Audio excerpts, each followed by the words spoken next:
Katika soko la hisa tunasema uwe mwekezaji na sio mviziaji.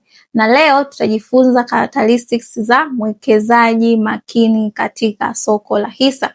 Hawa watu wawili utawatofautisha kwa matendo wanayofanya. So characteristics ya kwanza ya mwekezaji makini ni yule ambaye anajua malengo yake. Kabla hujawekeza tunashauri kwamba ujue unataka hisa zikufanyie nini. Unataka hisa zikulipe gawio au unataka ongezeko la thamani. Ukijua lengo lako utajua ni sehemu gani au ni kampuni gani utaenda kuwekeza. So hii ni characteristics ya kwanza ya mtu anayeitwa mwekezaji makini. Characteristics ya pili, mwekezaji makini ni yule ambaye anaelewa biashara ya kampuni. So tunasema kabla hujawekeza katika biashara inabidi ujue biashara ya ile kampuni. Kwamba ujue ile kampuni inauza product gani, kampuni ile ina competitor gani, kampuni ile regulator wake ni nani. Na hii itakusaidia wewe kufanya maamuzi kama uwekeze kwenye hii kampuni au usiwekeze kwenye hii kampuni. Na unaweza kusema kwa nini nijue product ya kampuni? Ukijua product itakusaidia kujua kama ile product anayouza itakuwa affected pale ambapo bei ikiongezeka, watu je, wataacha kutumia ile product?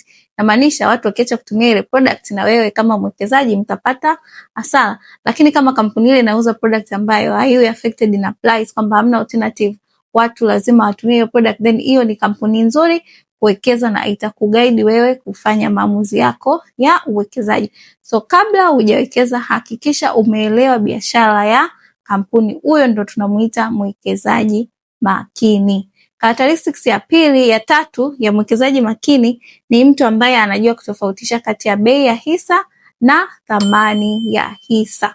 Tunasema hivi, bei sio thamani ya hisa. Katika soko letu la hisa linaendeshwa na demand and supply na emotions za watu.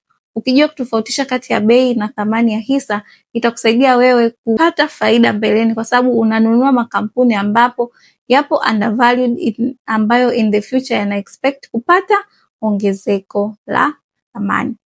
Characteristics ya nne ya mwekezaji makini ni yule mtu ambaye anajua kusoma namba au mahesabu ya kampuni.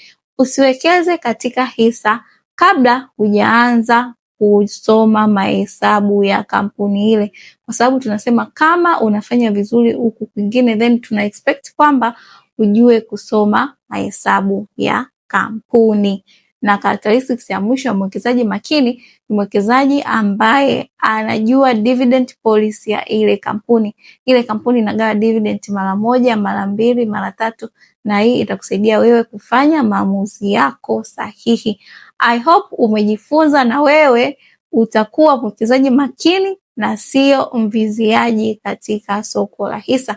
So huyu ni Nuru, your wealthy friend, do it afraid, do it scared. And don't forget to subscribe and follow for more content like this.